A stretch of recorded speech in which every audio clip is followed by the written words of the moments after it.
Coming up on the Inside Indiana Business Television podcast, the latest on several efforts to boost Indianapolis convention business. Indy Women in Tech wants to help ignite your superpower. We spotlight a food truck for a good cause. A new option for health IoT companies. We update some big projects at Butler University, a new president for a racing association, and a special edition of The Insiders. Welcome to the Inside Indiana Business Television podcast. I'm Andy Ober. One of the state's biggest yearly conventions just wrapped up. Gen Con brings an estimated $70 million in economic impact to the area. That and other conventions say they need more convention and hotel space to keep or bring their events in Indy. Visit Indy Senior Vice President of Marketing and Communications, Chris Gall, joined Inside Indiana Business host Gary Dick with the latest on those efforts. Let's start with Gen Con. It's such an amazing event in terms of size and the uniqueness, back again this year with incredible economic impact. They've been here since 2003, and each and every year they continue to grow. We're expecting the 7th straight year consecutive record-setting attendance. We have visitors, more than 66,000, representing every state in 40 different countries, and as you mentioned, $70 million in economic impact. It's a big deal. It's also a big deal they leave a positive footprint each year. Since arriving, they've donated to local charities more than $250,000, so they give back in many ways. So the impact is obviously extremely significant. Now, this is one of those conventions that a lot of people would like to have, a lot of other communities.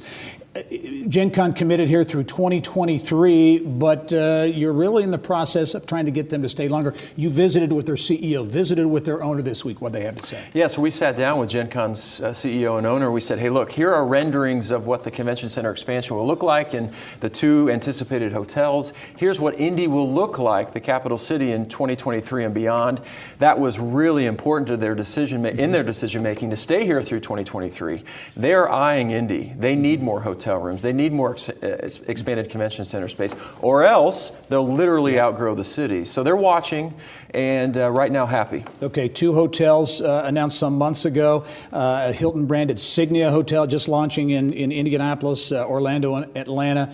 Another hotel, 1,400 total rooms. Mayor Hogsett came out a couple of weeks ago and said, hey, we're going to not scale it back, but delay development of the second hotel. Is that cause for concern? Not really. We're relieved that the expansion and the first hotel, the larger of the 2, will go forward. That will keep us healthy. We're anxious on the timeline of how that will change for the second. Obviously, that's a decision with the developer and the city.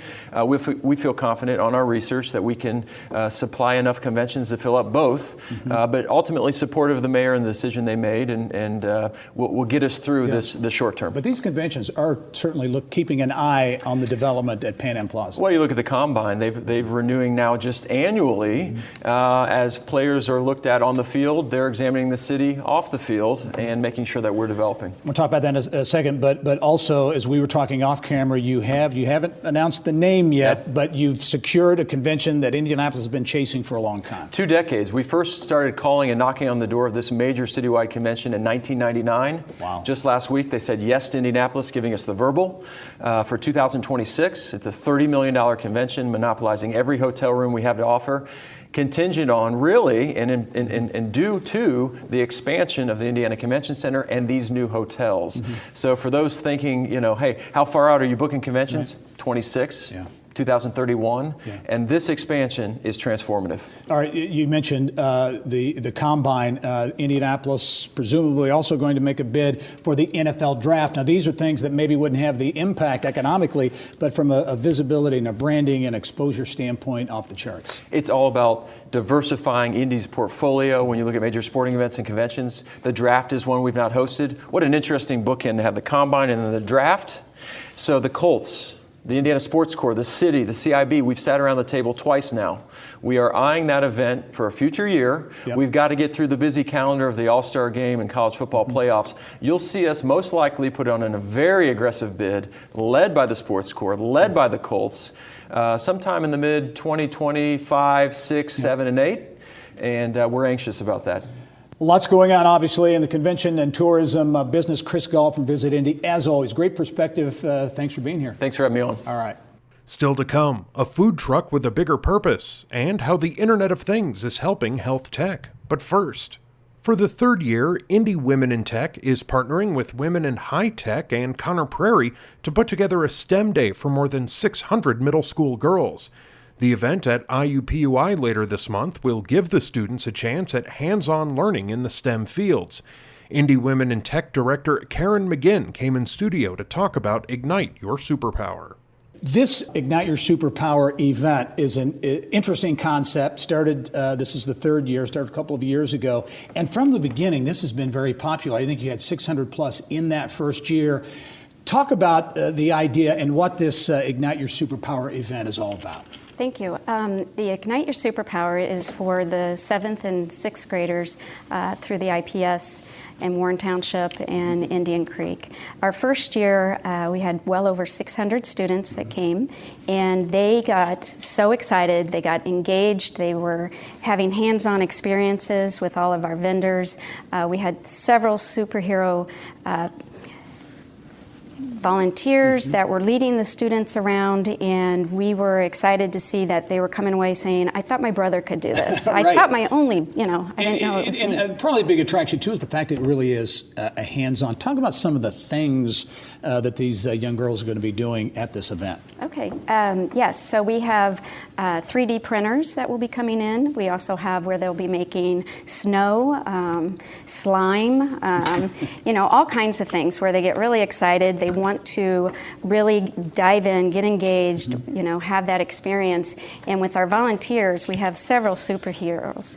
250 this year will be guiding the students through the STEM room, and they are role models within the tech community, and they will be answering questions and giving them insight and just encouraging them and giving them that self-confidence. And last year, we had a couple of students that walked away saying, I could see myself here, on the college campus, because our partners that help us get the Ignite Your Superpower together is Women in High Tech, Conner Prairie, as well as, of course, IUPUI, where we're hosting again this year.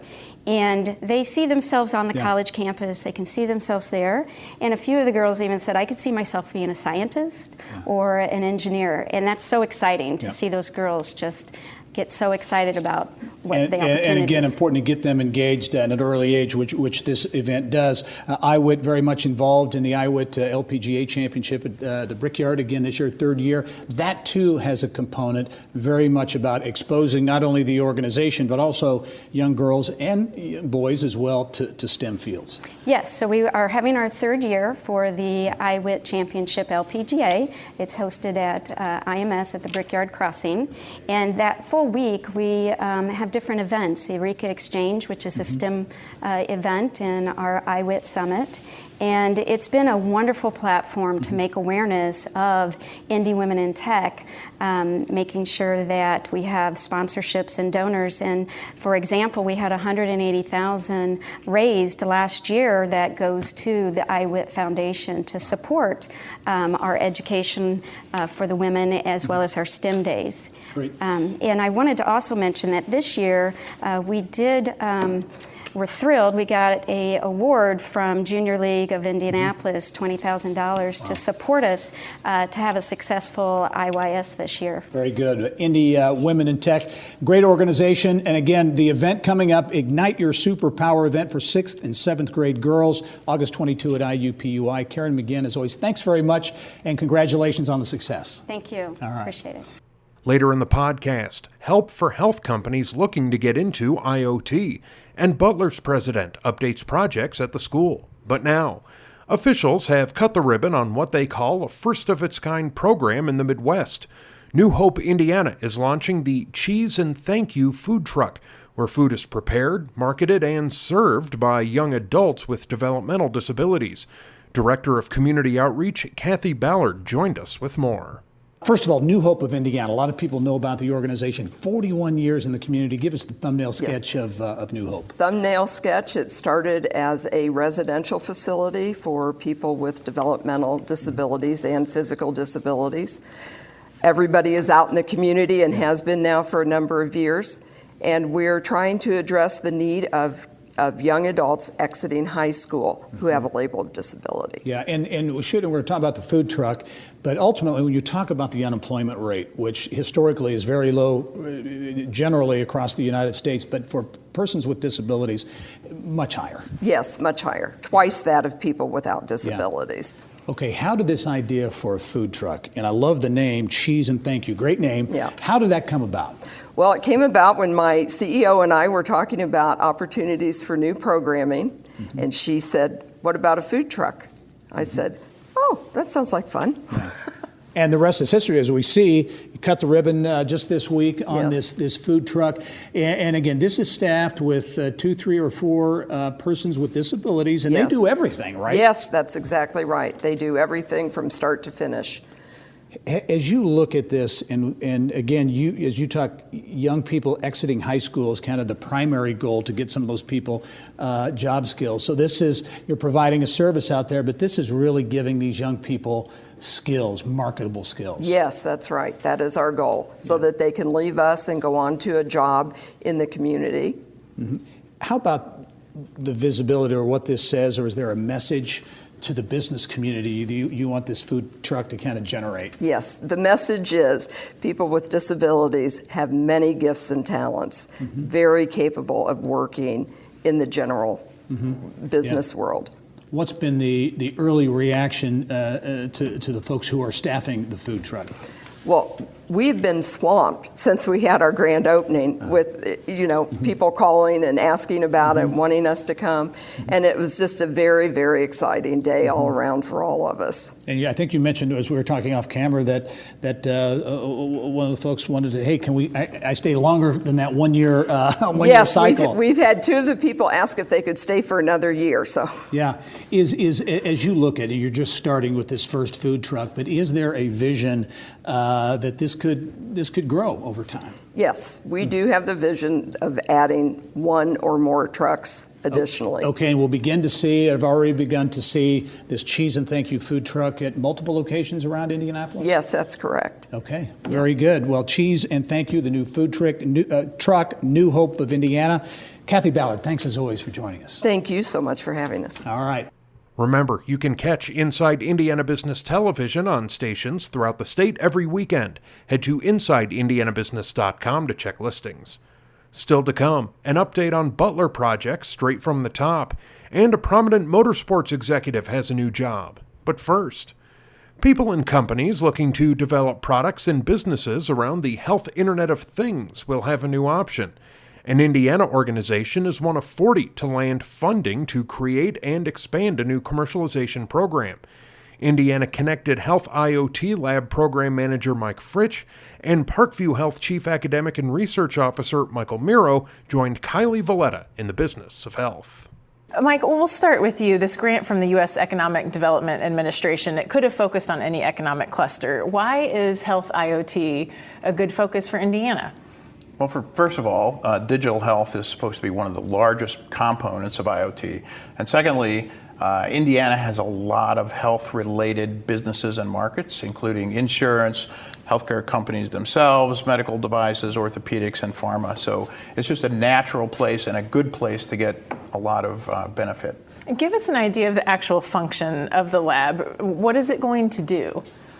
We're going to be a convener of companies, of resources. So we're going to be a place where you can learn about health IoT, work and meet with other companies, develop relationships, create testing environments. And so you can learn what it is, test it, try it, and do it, and build companies right here along with getting money.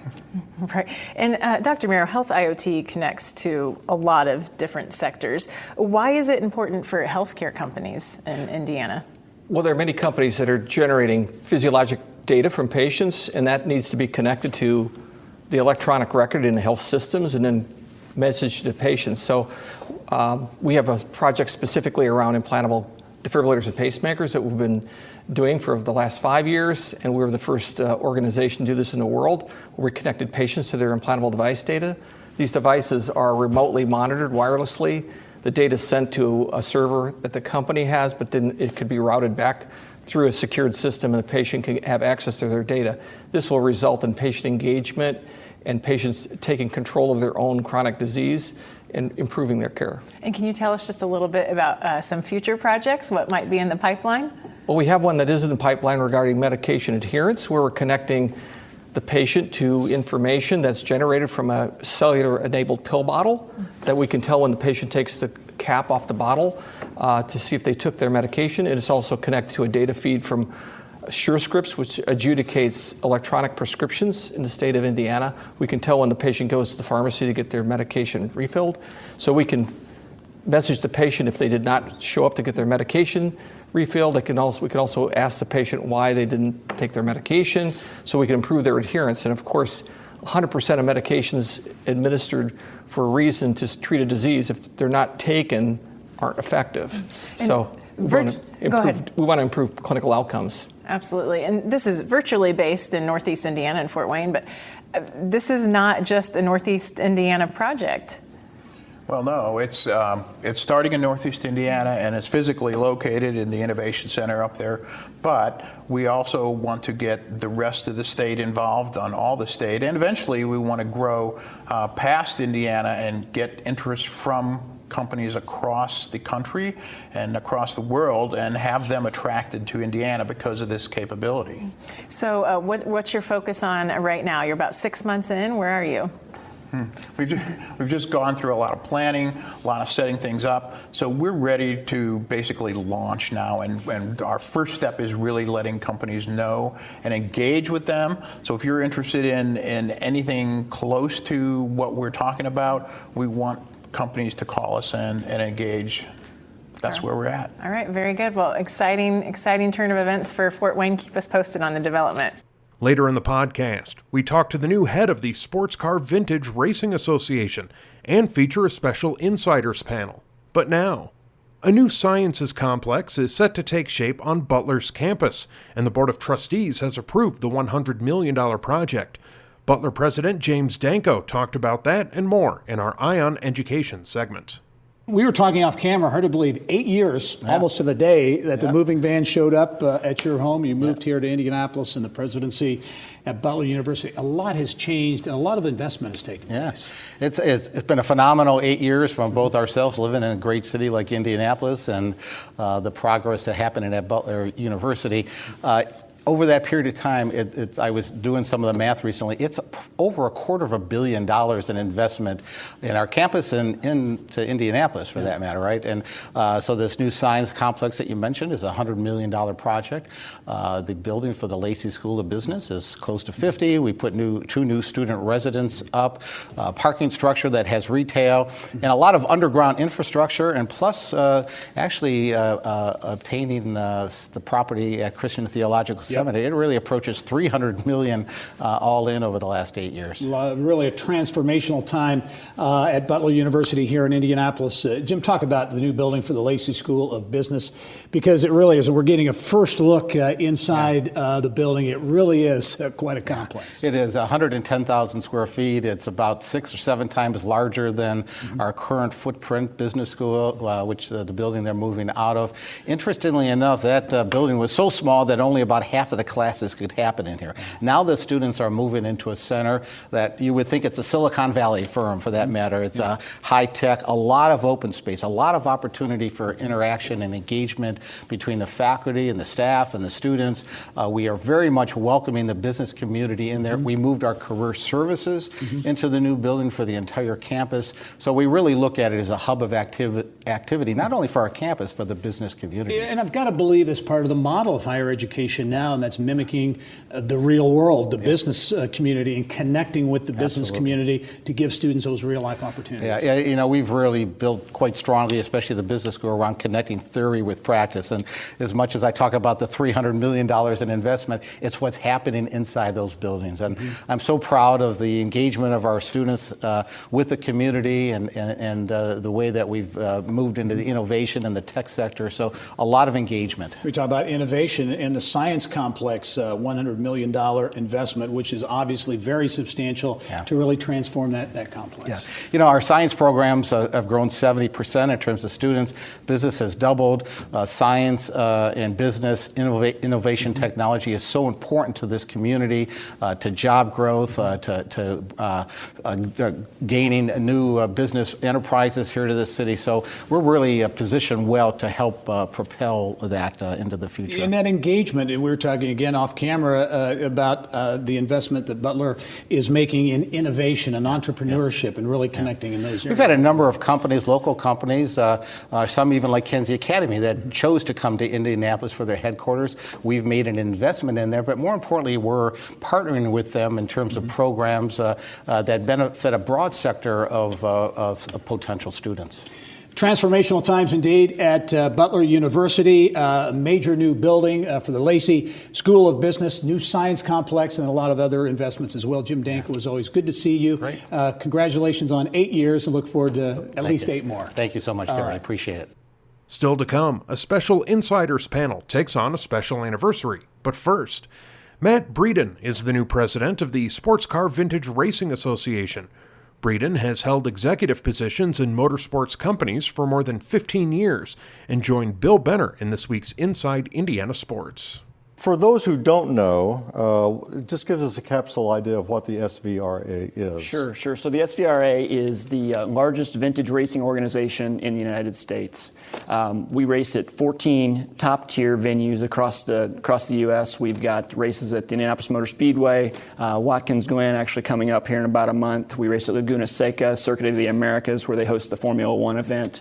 And we've got a database of roughly 4,000 participants over the course of the year. So we're the first actual vintage racing national championship. And if you go out to the Speedway this weekend, you're going to see everything from pre-World War I vehicles all the way up to the modern Trans Am type of racers. Yeah, that's exactly right. We've got a little bit of everything. We've also got a lot of vintage Trans Am cars. So those from the heyday from 1964 to 1972. In fact, we've got a specialty race called the Vintage Race of Champions on Saturday afternoon, which features an amateur driver driving their vintage Trans Am car alongside a former professional driver. So we've got Johnny Rutherford will be out there, Lynn St. James. Several of the Bodines. We've got Willie T. Ribbs will be there. So a lot of names that are very familiar here in Indianapolis. Tony Perella, who we had on the show before, will continue in his role as CEO. But talk about your duties now as president. And I should point out, this young man is a Pike graduate, so we're glad to have you here in town. But talk about your duties. Sure. So Tony's absolutely going to stay on as the CEO and really focus on the sales side of the business. There's been so much growth over the last 7 years with the SVRA that he needed somebody to come in and actually manage that growth, and he's tapped me to do that. We're really focused on creating what I would consider going from an SCCA type mentality to more of an IndyCar mentality from a level of professionalism. So that's my goal. And your background, you were general counsel for Champ Car. That's exactly. And then helped bring Champ Car and IndyCar together back a few years ago. Yeah, I was a part of the legal team that negotiated the deal to bring IndyCar and Champ Car together in 2008. Growth potential for the SVRA? Unlimited. I mean, we've got an incredible stable of sponsors right now. One of the things that Tony's done a nice job of is changing the paradigm of vintage racing. Really turned it from just a competitor-based model to really a sponsorship and a fan-friendly model. We've got Jaguar, Land Rover, Avis, Merrill Lynch as sponsors, and we hope to bring on several more and bring on more fan-friendly environment at each of our venues as well. As we wrap up, talk about what's going on Sunday at IMS for our viewers. Absolutely. So Sunday at IMS, we've got the professional Trans Am race. That's Sunday afternoon. We've also got Formula Ford will be there. This is the 50th anniversary of Formula Ford in the United States. So we've got 70 Formula Fords that will be racing on Sunday afternoon. So gates are open all day, 9 to 4, and tickets are available on ims.com or speedtour.net. And finally, a special edition of The Insiders, focusing on the Central Indiana Corporate Partnership's 20th anniversary. This week's panel includes CICP President David Johnson, United Animal Health Board Vice Chair Ellen Swisher, and Emmis Communications founder and CEO Jeff Samoian.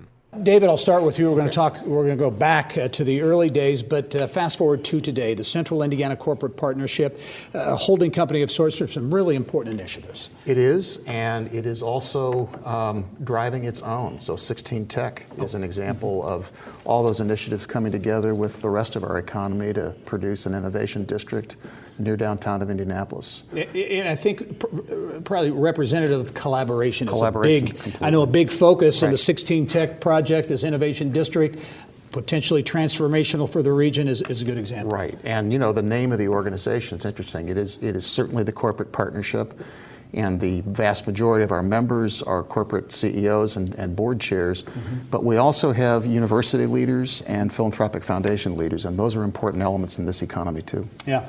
Jeff, turning the clock back to the early days, the formation right after the NCAA, I think, relocated here in 1999. You were involved in one of the very first chairs. Talk about those early days and why and how this came about. I think the idea and the impetus, I think, was Lilly Endowment and Eli Lilly. And I think the idea was we need to get the CEOs together. They're a disparate group. They don't know each other. And if there's going to be a long-term vision for this region, it's going to have to come from corporate leadership. It's a longer-term vision than you might get from political leaders. And I think the idea was, let's think about the future of this region. And I couldn't be prouder of what David and everyone has done. Well, think back to those early days, though. What did you think as it was forming? Was it were there some fits and starts and people wondering, what are we doing? Well, I think everybody understood the need. Everybody said, look, we have to focus on the future of this region.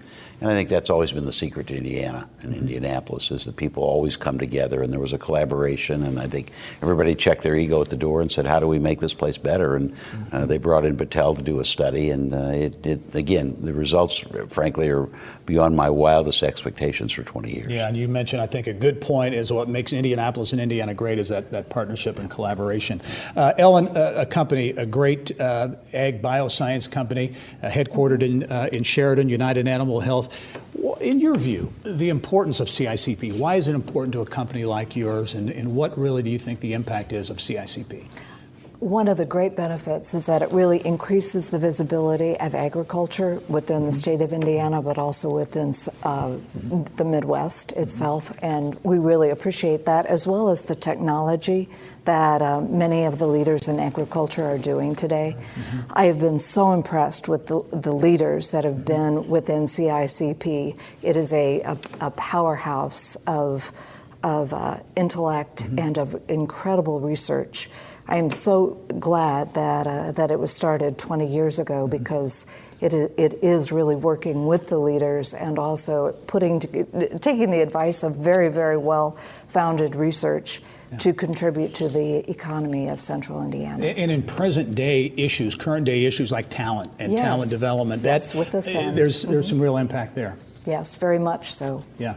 David, so many of these initiatives, BioCrossroads was one of the first, but one that we were talking off camera, kind of missed actually, it was the ag biosciences, which now with AgriNovus catching up in a big way and doing a lot of great things. Yeah, I mean, all we were talking about this earlier, all of our initiatives have started by data and by a study and trying to figure out what our economy really consisted of, and then seeing if we could get some stakeholders together and if they would care about it enough to make something happen.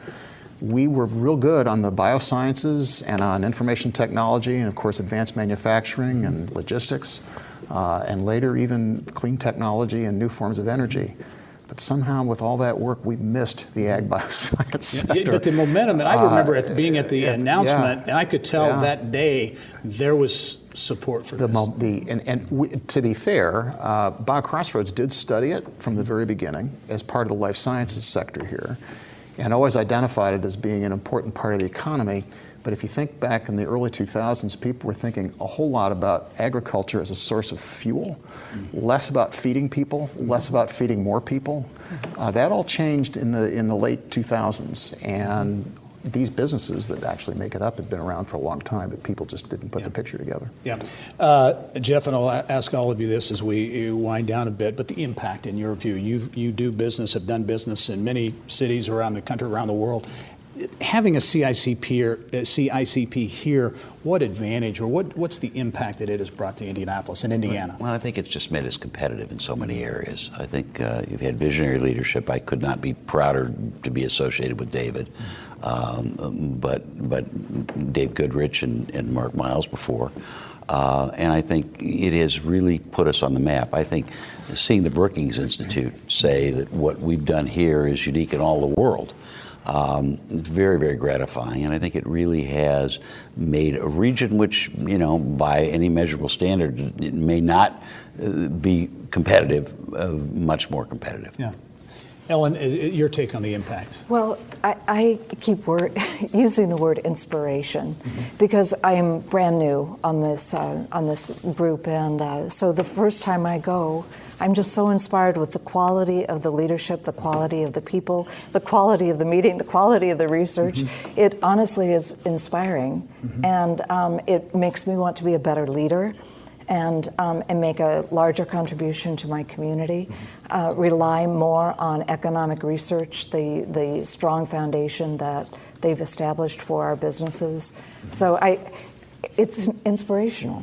Yeah, good. David, to you, impact, but then also as you look ahead, you always want to be looking ahead to what's next. Talk about that impact that you feel CICP has made, but what's next?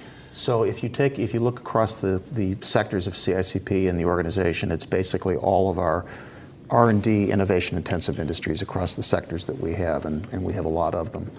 And what we're trying to do going forward, first of all, we want a placemaking strategy for those sectors. That is what 16 Tech is all about, which we think people will understand that part of the economy better when they see how it comes together. In addition to that, though, we are going to be working with both Brookings and the American Enterprise Institute. We'll be announcing this shortly on a major study, not only of our region, but of the entire state and its economy, so that we can really look at issues of economic development, of workforce, of inclusion, which is a very important, that's a business issue as well as a moral issue for all of us, and really seeing where this state, which has many things going for it, but seeing where we're heading and how we can be heading in an even more strategic way going forward. So we're excited to be able to do that kind of work. It's a privilege to do it, and we look forward to finding it out. CICP, the Central Indiana Corporate Partnership, celebrating 20 years, and it sounds as though that impact is maybe just beginning. David Johnson is the president and CEO of the organization. Also Jeff Smulyan, CEO at Image Communications, and Ellen Swisher-Crabb, the board vice chair at United Animal Health. Thank you one and all for supporting. Thanks, Gary. Thanks. That wraps up this week's Inside Indiana Business Television podcast. Remember, you can find all of this week's TV segments as well as the top business news from throughout the state at InsideIndianaBusiness.com. While you're there, you can also subscribe to our platform of free e-newsletters. This is Andy Ober for Inside Indiana Business.